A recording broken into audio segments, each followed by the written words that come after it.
பேசுறது மட்டும் சினிமா வசனம். அடுத்த நிமிஷம் பிளைட் பிடிச்சி வீட்டுக்குள்ள போனவர இப்ப வரைக்கும் வெளியே வரல. என்னது இதெல்லாம்? என்னது? யாருக்காக வந்தாங்க மக்கள்? உங்களை பார்க்க வந்தாங்க. விஜயின் தாவேக்கா கட்சியும் பொறுப்பேற்று ஆகணும். இதுல மாற்று கருத்து கிடையாது. எங்க இருக்கிறாருன்னு தெரியல. கேட்டா தலைமறைவுன்றாங்க. என்ன இது? வாங்கல என்ன தலைக்கு கத்தியா வரப்போகுது? தலைக்கு கத்தியா வரப்போகுது? தூக்கலியா போட போறாங்க.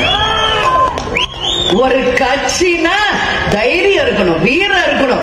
நம்மளால ஒரு குடும்பத்துக்கு பாதிப்பாயிடுச்சுன்னா அங்க முதலால தலைவர் எப்படி நிப்பாரோ அந்த மாதிரி தேமுதிக எப்படி நிக்குமோ நிக்கணும்.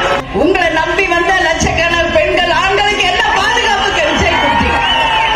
என்ன பாதுகாப்பு கொடுத்தீங்க? இப்படி பண்ணா எப்படி? அதனாலதான் அவ்வளவு மயக்கம், அவ்வளவு பாதிப்பு. இது விஜய் பண்ண 3வது தப்பு. உன்னை நம்பி வந்தாங்க, கொடு, சாப்பாடு கொடு, தண்ணி கொடு, பாதுகாப்பு கொடு.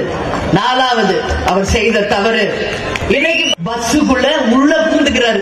ஏதோ பூண்டுக்குள்ள பூந்துக்கிற மாதிரி ஒரு சின்ன கண்ணாடி அது வழியா எட்டி பாக்குறாரு. என்ன ஓ மக்கள் தானே, உன்னைய தானே பார்க்க வந்திருக்காங்க, நில்ல மேல நில்ல ஒரு 4 மணி நேரம். என்ன போயிடும்? உன்னை பார்க்க 9 மணில இருந்து நிக்கிறாங்கல்ல ஜனம். ஒரு வாங்கல, அந்த ஸ்டார்டிங் பாயிண்ட்ல இருந்து நின்னுகிட்டு வாங்கல, மக்களை பார்த்து கையாட்டி கும்பிட்டுக்கிட்டே வாங்க.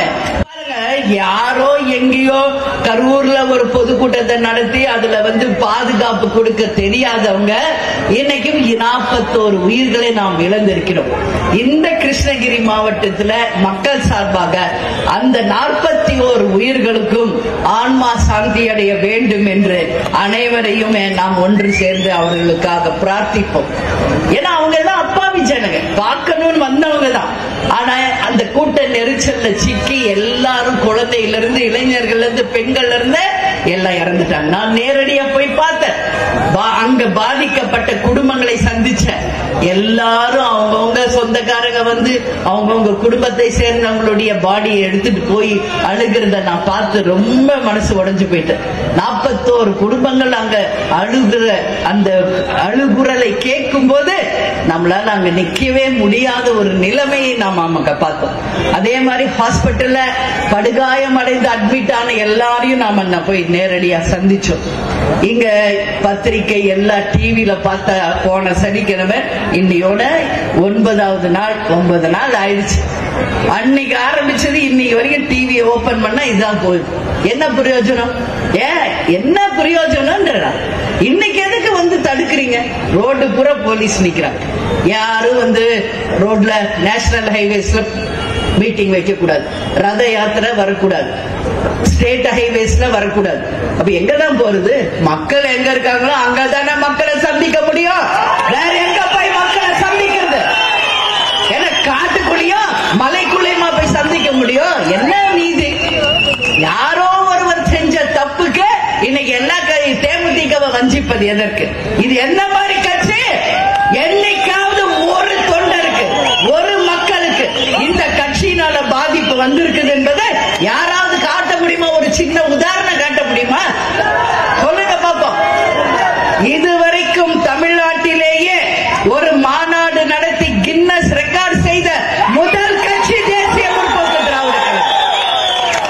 தலைவர் அவர்கள் கட்சி ஆரம்பித்த அன்றைக்கு 28 லட்சம் பேர் மதுரையில கூடினார்களே. எங்கேயாவது ஒரு சின்ன அசம்பாவது இதுவரைக்கும் நடந்திருக்கா? யோசிங்க. ஏன் கேப்டன் என்கின்ற ராணுவத்துக்கு இணையான ஒரு தலைவர் கமெண்ட் பண்ணுவாரு, யார் மேல இறங்க, அமைதியாரு, கொடியாருக்கு அமைதியாருங்க, கண்டிப்பாரு. தப்பு அவர் கண் முன்னாடி நடந்தா கண்டிப்பார். தன் தொண்டனை உண்மையில் நேசிச்ச ஒரு தலைவர். ஏன் தொண்டனுக்கு ஒண்ணுன்னா அந்த இடத்துல முதலாளாக நான் நிற்பேன் என்று சொல்றேன். இன்னைக்கு இருக்காங்களே, பேசுறது மட்டும் சினிமா வசனம். அடுத்த நிமிஷம் பிளைட் பிடிச்சி வீட்டுக்குள்ள போனவர இப்ப வரைக்கும் வெளியே வரல. என்னது இதெல்லாம்? என்னது? யாருக்காக வந்தாங்க மக்கள்? உங்களை பார்க்க வந்தாங்க இல்லையா? அப்ப யார் பொறுப்பு? நிச்சயமாக விஜய் அவர்கள் போய் சந்திக்கணும். பாதிக்கப்பட்ட 41 குடும்பங்களையும் போய் சந்திக்கணும். அவர்களுக்கு ஆறுதல் சொல்லணும். அவர்களுக்கு நீங்க அறிவிச்ச அந்த காசை கையில் நேரடியா கொண்டு போய் சேர்க்கணும். இதுல எந்த மாற்று கருத்துமே இல்லை. இன்னைக்கு பல்வேறு விதமான பேச்சுக்கள் நாம எல்லாம் பார்த்துட்டு தான் இருக்க. களத்துக்கு நேரடியாவும் போய் மக்களையும் சந்திச்ச, அந்த ரோடையும் நேரடியா பார்த்தேன். ரெண்டு பக்கமும் தப்பு இருக்கு, இதான் உண்மை. கேப்டன் எப்படி உண்மையை சொல்வாரோ தேமுதிக உண்மையை தான் பேசும். யாருக்காக பயப்பட வேண்டிய அவசியம் என்னைக்குமே தேமுதிக கிடையாது. ஒரு பாதுகாப்பு கொடுக்க வேண்டிய அரசும் தன் கடமையிலிருந்து தவறி இருக்கிறது. அதை கரெக்டா பாதுகாத்து கரெக்டா தொண்டர்களை பத்திரமா அனுப்ப வேண்டிய விஜய் அவர்களும் தவறு செய்திருக்கிறார். ரெண்டு பக்கமும் தவறு இருக்கு. இந்த 41 உயிருக்கும் தமிழக அரசும் பொறுப்பேற்க வேண்டும். விஜயின் தாவேகா கட்சியும் பொறுப்பேற்று ஆகணும். இதுல மாற்று கருத்து கிடையாது. 41 உயிர் என்ன சாதாரணமா சொல்லுங்க. இன்னைக்கு விஜய கைது பண்ணமா, ஆனந்த கைது பண்ணமா, புஷி ஆனந்த் ஒருத்தர் என்ன இது, அவர் எங்க இருக்கிறாருன்னு தெரியல. கேட்டா தலைமறைவுன்றாங்க. என்ன இது வாங்கல, என்ன தலைக்கு கத்தியா வரப்போது, தலைக்கு கத்தியா வரப்போது, தூக்கலியா போட போறாங்க. ஒரு கட்சினா தைரியம் இருக்கணும், வீரம் இருக்கணும். நம்மளால ஒரு குடும்பத்துக்கு பாதிப்பாயிடுச்சுன்னா அங்க முதலால தலைவர் எப்படி நிற்பாரோ அந்த மாதிரி தேமுதிக எப்படி நிக்குமோ நிக்கணும். ரெண்டு பக்கம் தப்பு இருக்குப்பா, இதுதான் உண்மை. நிறைய இருக்கு. ஆட்சியாளர்கள் மேல ஒரு 5 தப்பு, விஜய் மேல ஒரு 5 தப்பு மட்டும் நான் சொல்றேன். ஏன்னா நான் நேரா போய் பார்த்தேன். எல்லா மக்கள் பாதிக்கப்பட்டவங்க என்கிட்ட சொன்னதை கிருஷ்ணகிரியில உங்க முன்னாடி சொல்றேன்.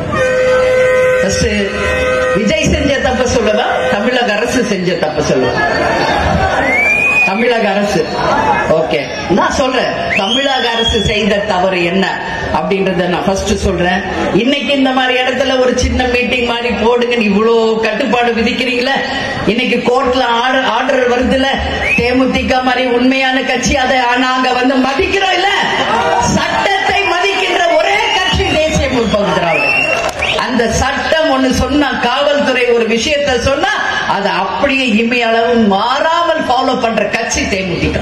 ஆனா தமிழக அரசு செஞ்ச முதல் தப்பு, அந்த குறுகலான பாதையில அவர்களுக்கு பேச அனுமதி கொடுத்தது யார் என்ற கேள்வியை மக்கள் சார்பா நான் கேள்வி கேட்கிறேன். 100 அடி சாலையில பாதி சாலை பஸ்ஸே 60 அடி 40 அடி தான் இருக்கு. அது முதல் தவறு. அங்க முதல்ல பிரச்சனை எங்க ஆரம்பிக்குதுன்னா, ஆம்புலன்ஸை யார் அந்த கூட்டத்தில் அனுமதித்தது யார்?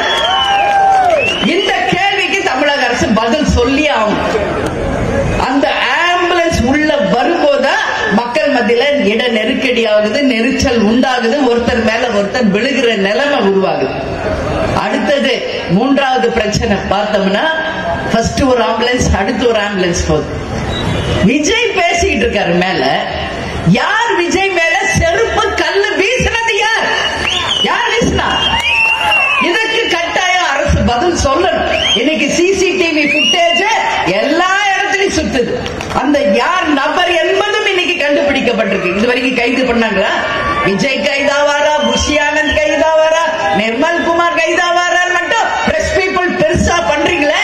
அந்த செருப்பு வீசுவது யார்? அவரை கைது பண்ணுச்சு அரசு. அது ஏன் யாரும் போட மாட்டேங்கிறீங்க? ஏன் போட மாட்டேங்கிறீங்க? யார் போட்டது செருப்பு? யார் கல்லு எரிஞ்சா? யார் செஞ்சா? இப்போ கட்சியில உண்மை தொண்டன் செய்வானா? அந்த மாதிரி விஜய விரும்பி வந்து அந்த கூட்ட விஜய் மேல போடுமா? அப்ப செய்தது யார்? லோக்கல் ரவுடிஸ் தான் இதை பண்ணிருக்காங்க. இதுல மாற்று கருத்தே கிடையாது. அந்த ரவுடிகளை இயக்குகின்ற ஒரு அந்த யாரு மந்திரி, 10 ரூபாய் மந்திரி இருக்காரு ஒருத்தராங்க, புரியுதா? நான் எப்ப போனாலும் விஜய் பாட்டா பாடிட்டு போயிட்டாரு, நான் வசனமா பேசிட்டு தான் வந்திருக்கேன் இது வரைக்கும். இன்னைக்கு தமிழ்நாடுல எல்லா இடத்துக்கு தான் போனாரு. கரூருக்கு வர்றப்ப மட்டும் ஏன் பிரச்சனை? என்ன பிரச்சனை? நான் சொல்றேன், பக்கா பிளான், பக்கா ஸ்கெட்ச் போட்டு தூக்கிருக்காங்க. இதான் உண்மை. பக்கா பிளான் தான் உண்மை. இல்லைன்னு யாரு மறைச்சாலும் உண்மை ஒரு நாள் வெளியே வரும். புரியுதுங்களா? இது 4வது. 5வது, அந்த கூட்ட நெரிச்சலை கட்டுப்படுத்த காவல்துறையே கிடையாதுங்க. இதான் உண்மை. இன்னைக்கு போய் பேசுறாங்க. யூசுவலா 20 பேருக்கு ஒரு காவல்துறையை வைப்போம், 50 பேருக்கு ஒருத்தர் அங்க எக்ஸ்ட்ரா போர்ஸ் கொடுத்து கொடுத்து 20 பேருக்கு ஒருத்தர் நிப்பாட்டம் சொல்றாங்க. நம்ம எல்லாரும் பார்த்தோம், விஷுவல்ஸ் பார்த்தோமா இல்லையா? அந்த நம்ம வந்து ட்ரோன் ஷாட்ஸ் காமிக்கிறாங்க. எங்கேயாவது காவல்துறை பிரவுன் ட்ரெஸ் போட்டு நிக்கிறாங்களா சொல்லுங்க? ஏன் காவல்துறை அங்க போல? இன்னைக்கு ஆட்சியாளர்கள் வர்றாங்கன்னா திருச்சியில இருந்து கரூர் வரைக்கும் ஒரு 10,000 போலீஸ் ரோட்ல நிப்பாட்டுறீங்க. ஒத்த ஆள் வர்றதுக்கு 10,000 போலீஸ் ரோட்ல நிக்கிறாங்க. நான் பார்த்தேன் அன்னைக்கு. ஏன் இன்னைக்கு லட்சக்கணக்கான மக்கள் கூடும்போது ஏன் காவல்துறை செயலில் இருந்து நின்னது என்ற கேள்விக்கு தமிழக அரசு மக்களுக்கு பதில் சொல்லணும். கண்டிப்பா சொல்லணும். இது மாதிரி இன்னும் பல்வேறு இருக்கு. நான் அஞ்சோட முடிக்கிறேன். அதே மாதிரி விஜய் செய்த தவறு நான் சுட்டி காட்டணும். கண்டிப்பா விஜய் குறித்த நேரத்தில் அங்க வரவே இல்லை. இது முதல் தவறு விஜய் செய்தது. ஏன் வரல? உங்களை பார்க்க காலையில 9 மணில இருந்து மக்கள் நிக்கிறாங்கல்ல, சாப்பிடாம தண்ணி குடிக்காம வெயில்ல குழந்தை குட்டிய தூக்கிட்டு பொம்பளை பிள்ளைங்க நிக்கிறாங்கல்ல ரோட்ல. அந்த பொறுப்பு உங்களுக்கு வேண்டாமா? நீங்க வீட்டுல இருந்து கிளம்புறதே தனி பிள்ளைக்குல தான் வரீங்க. அது 11 மணிக்கு தான் வீட்டுல இருந்தே கிளம்புறாரு. தப்பு அது. இப்ப பாருங்க, 7 மணிக்கு நம்ம வருவோம்னா 7 மணிக்கு வந்து நிற்கும். அதான் தேமுதிக. நீங்க 3 மணிக்கு சொன்னாங்க, 3 மணிக்கு முதல் ஆள நம்ம வந்து நிப்போம் இல்லையா? கேப்டன் வந்து 155 படம் நடிச்சிருக்க. மேக்கப் போட்டு வித் காஸ்டியூமோட 9 மணிக்கு லொகேஷன்ல இருக்கணும்னா முதல் ஆள் ஹீரோவா கேப்டன் தான் நிப்பார். முதல் படத்துல இருந்து கடைசி படம் வரைக்கும் அப்படிதான். தலைவர் விருதுகிரி வரைக்கும் அப்படிதான். சகாப்தம் வரைக்கும் கூட அப்படிதான் இருந்தார். கடமை உணர்வு, நம்மளுக்காக ஒரு ப்ரொடியூசர், ஆர்டிஸ்ட், சினிமா எல்லாரும் வெயிட் பண்றாங்கன்ற உணர்வு. 5 நிமிஷம் லேட்டான முண்டிலாம் பண்ணுவாரு வீட்டுல எல்லாரும்.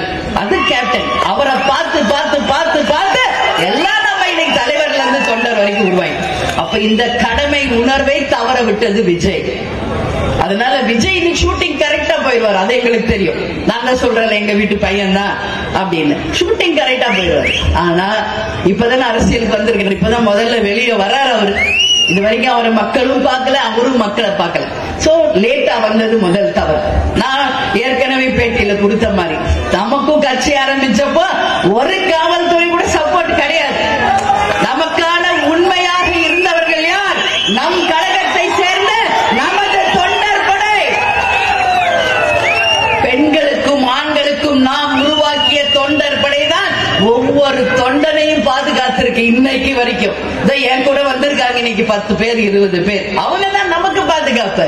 நீங்க எதுக்கு அரசாங்க காவல்துறையை நம்பி ஏன் போறீங்க விஜய்? ஏன் இன்னைக்கு வந்து மேல நிக்கிறீங்களே 4 பவுன்சர் உங்களை சுத்தி நிப்பாட்டுறீங்களா உங்க பாதுகாப்புக்கு? உங்களை நம்பி வந்த லட்சக்கணக்கான பெண்கள் ஆண்களுக்கு என்ன பாதுகாப்புக்கு விஜய் கொடுத்தீங்க? என்ன பாதுகாப்பு கொடுத்தீங்க? இன்னைக்கு ஒரு 10,000 பேர் இன்னைக்கு யூனிஃபார்ம் போட்டு நிக்க வைக்க வேண்டாமா? கயிறு கட்டி வந்து ஒழுங்குபடுத்த வேண்டாமா? இதோ நம்ம கேப்டன் ரதம் வருது பாருங்க. வண்டி மேல எவ்வளவு பெரிய கயிறுகள் ரெடியா இருக்கு. கூட்டத்தை கட்டுப்படுத்த எல்லா இடத்திலையும் நாம தயாரா இருப்போம். யாரையும் அரசாங்கத்தை நம்பி போறது கிடையாது. எதுக்கு வந்து கரூர்ல லைட் ஆஃப் பண்றீங்க? எதுக்கு ஆஃப் பண்றீங்க? அவ்வளவு ஜனம் இருக்குது. யார் சொல்லி லைட் ஆஃப் பண்ணப்பட்டது? இல்ல இல்ல நாங்க ஆஃப் பண்ணல, ஜெனரேட்டர் ஆஃப் பண்றோம். பொய்யே. நாம பார்த்தோமா ட்ரோன் ஷாட்? அந்த இடம் தவிர சுத்தி முழுசா இருட்டு. மொத்த கரண்ட் ஆஃப் பண்ணதுனாலதான் அந்த கூட்ட நெரிசல் உருவாச்சு. யார் எங்க போறோம் வரோம் தெரியாம அன்னைக்கு போய் விழுந்தாங்க. அதே மாதிரி இன்னைக்கு உங்களை நம்பி வர்றாங்களே தொண்டர்கள். விஜய் தண்ணி கொடுக்கணுமா இல்லையா? ஒரு சாப்பாடு அவங்களுக்கு தரணுமா இல்லையா? என்ன கொடுத்தீங்க? ஒண்ணும் இல்ல. இப்படி பண்ணா எப்படி?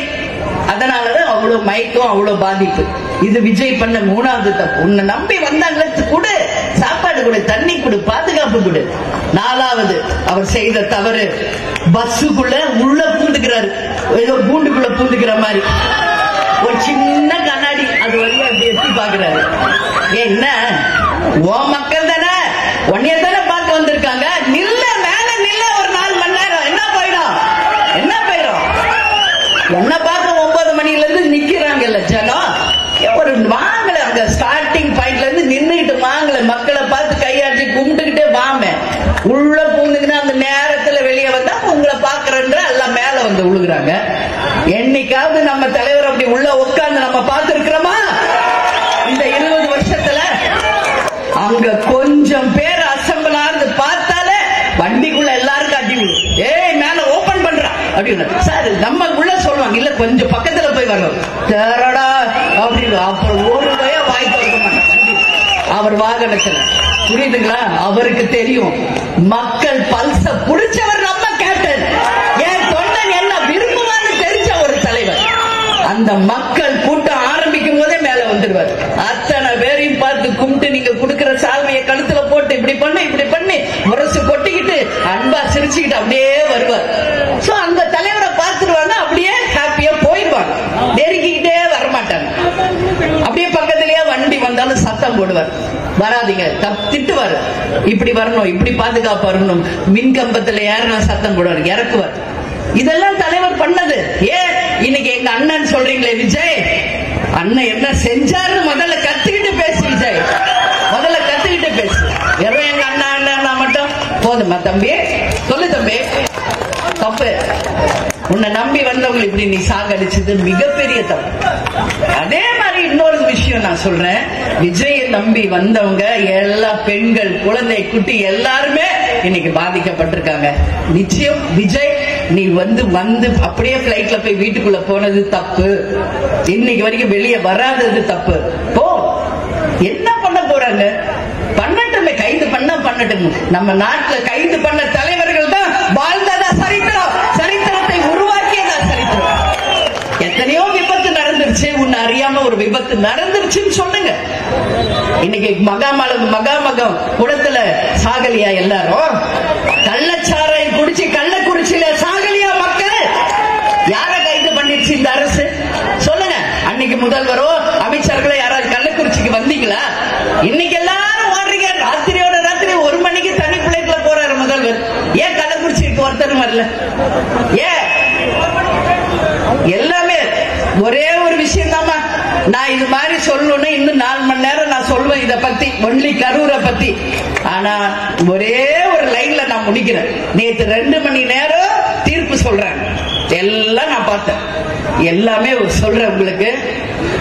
அங்க நடந்த விஷயம், 41 பேர் இறந்தது, இன்னைக்கு வரைக்கும் விஜய் வராதது, தீர்ப்பு கொடுத்த எல்லாத்துக்கும் பின்ன ஒரு லைன் தான் இருக்கு, அரசியல். இங்க எல்லாமே அரசியல், இங்க எல்லாமே அரசியல் தான். ஒவ்வொரு மூலையும் அரசியல் தான் இருக்கு, அதை தவிர ஒண்ணும் இல்லை. தான் உண்மை. மக்களே புரிஞ்சுக்கங்க, உண்மையா மக்களை நேசிக்கிற ஒரே தலைவர் கேப்டன் இருந்தார். உங்களுக்காக வாழ்ந்தார், உங்களுக்காகவே சொன்னார். நீங்க அப்ப புரிஞ்சுக்கல, ஆனா இன்னைக்கு உணர்றீங்க. இன்னைக்கு எல்லா மக்களும் பேசுறீங்க, தலைவர்னா கேப்டன் தான் தலைவர், மக்களுக்கான தலைவர் கேப்டன் தான். இன்னைக்கு பட்டி தொட்டி எல்லாம் இன்னைக்கு பேசுறாங்க. அவர் உருவாக்கின கட்சி தான் தேமுதிக. அவர் கனவு, லட்சியம், கொள்கைகளை நாம் அனைவரும் சேர்ந்து வென்றெடுக்க வேண்டுமா இல்லையா? அந்த வெற்றி கனிகளை தலைவர் பாதனையில வைக்கணுமா இல்லையா? அதனால தலைவர் நமக்கு எல்லாமே சொல்லிட்டு போயிருக்கார். ஒண்ணு விடாம அத்தனையும் நாம் அனைவரும் ஒன்று சேர்ந்து நிறைவேற்றி அவர் கனவு லட்சியத்தை வென்று தமிழ்நாட்டை தன்னிகர் இல்லாத ஒரு தமிழ்நாடாக, இந்தியாவின் முதல் மாநிலமாக மாற்றிய தீர்வோம் என்று இந்த நல்ல நாளிலே நாம் உறுதிமொழி எடுப்போம். நிச்சயமாக அந்த வெற்றியை நம்மால காண முடியும். இது மாதிரி வெறும் அடுத்த தேர்தலுக்காகவும் அடுத்த வாக்குகளுக்காகவும் அரசியல் பண்ணும் அரசியல்வாதிகளை முகத்திரையை கிழியுங்கள். வருகின்ற 26 மக்களே நீங்கள் புரிந்து கொள்ளுங்கள், எந்த கட்சி மக்களுக்கானது, எந்த கட்சி மக்களுக்காக உண்மையில் உழைப்பது என்பதை நீங்கள் சிந்திச்சு ஒரு மாபெரும் மாற்றத்தை, எழுச்சியை உருவாக்க வேண்டும் என்று உங்க எல்லாரையும் பார்த்து நான் கேட்டுக்கிறேன். மாற்றத்தை தருவீர்களா? மாபெரும் ஒரு புரட்சியை உருவாக்கலாமா? மக்கள் ஆட்சியை கொண்டு வரலாமா? பொற்கால ஆட்சியை கொண்டு வரலாமா? அனைவருக்கும் வெளிப்படையான ஆட்சியை கொண்டு வரலாமா? சிந்திச்சு பாருங்க. இதுவரைக்கும் தலைவர் சொன்ன 5 விஷயத்தை சொல்றேன். லஞ்ச ஊழல் இல்லாத நேர்மையான ஆட்சியை கொண்டு வருவோம். அனைவருக்கும் வேலை வாய்ப்பை உருவாக்குவேன், படித்த படிக்காத இளைஞர்களுக்கு. அதே போல பெண்கள் நாட்டின் கண்கள் என்று பெண்களை பாதுகாத்த ஒரு தலைவர் கேப்டன் அவர்கள். அனைவருக்கும் இருக்கை, இருப்பிடம், குடிக்க தண்ணீர், அனைவருக்கும் பாதுகாக்கப்பட்ட ஒரு தொழிலை உருவாக்குவோம் என்று சொன்ன தலைவர் நமது கேப்டன் அவர்கள். அத்தனை இடங்களிலும் சாலை வசதி தருவோம் என்று சொன்னவர். அனைவருக்கும் மருத்துவத்தையும் கல்வியையும் இலவசமாக கொடுப்பேன் என்று சொன்ன தலைவர். இவங்களை 1000 ரூபாய் கொடுக்கிறோம், இல்ல 10 இன்னும் மாணவர்களுக்கு 1000 கொடுக்கிறோம், ஓட்டுக்கு 1000 கொடுக்கிறோம், இது குவார்டர் கொடுக்கிறோம், பிரியாணி கொடுக்கிறோம். இதை தவிர என்ன கொடுக்கிறாங்க? தலைவர் சொன்னது போல இதெல்லாம் நடக்கும் போதுதான் தமிழக அரசு சிறப்பான அரசாக, மக்களால் போற்றக்கூடிய ஒரு அரசாக இருக்க முடியுமே தவிர, நிச்சயமாக அதுக்கான சூழ்நிலை 2026 உருவாக்க வேண்டியது தமிழக மக்களாகிய நீங்கள் தான். கடந்த 20 வருஷமா கேப்டன் நானும் எங்கள் நிர்வாகிகள் போகாத ஊர் இல்ல, சந்திக்காத மக்கள் இல்ல. தலைவர் எப்படி எல்லா ஊருக்கும் போனாரோ அது போலதான் இன்னைக்கு நம்ம உழைச்சுக்கிட்டு இருக்கோம். யாருக்காக? மக்களாகிய உங்களுக்கு தான். தேசிய முற்போக்கு திராவிட கழகமே தமிழக மக்களாகிய உங்களுக்காக உருவாக்கப்பட்ட கட்சி என்பதை மனதிலே கொள்ளுங்கள். உங்களுடைய அத்தனை விஷயங்களையும் நாங்கள் எடுத்து அதை நிறைவேற்றி உறுதியாக தமிழ்நாட்டை நல்லாட்சி கொண்டு வருவோம் என்பதை உங்களிடம் நான் சொல்கிறேன். எனவே இந்த கூட்டத்திற்கு வந்த அனைவருக்கும் நன்றிகளை கூறி, எங்களை வரவேற்ற மாவட்ட செயலாளர், நிர்வாகிகள், தொண்டர்கள் அனைவருக்கும் இருகரம் கூப்பி தலைவர் சார்பாக, கட்சி சார்பாக தெரிவித்துக் கொண்டு, தமிழன் என்று சொல்லடா, தலை நிமிர்ந்து நில்லடா, இயன்றதை செய்வோம், இல்லாதவருக்கே நமது முரசு வெற்றி முரசாக கொட்ட வேண்டும் என்று கூறி சந்தித்த அனைவருக்கும் இருகரம் கூப்பி நன்றி. கிளாசிஃபைட் ஆட்ஸ், டிஸ்ப்ளே ஆட்ஸ், சிறிய விளம்பரம் முதல் பெரிய விளம்பரம் வரை அனைத்து கடைகளிலும் வீடுகளிலும் இலவசமாக டிஸ்ட்ரிபியூஷன் செய்து தரப்படும். சென்னை எக்ஸ்பிரஸ் நியூஸ் பேப்பரில் always your neighbourhood news paper.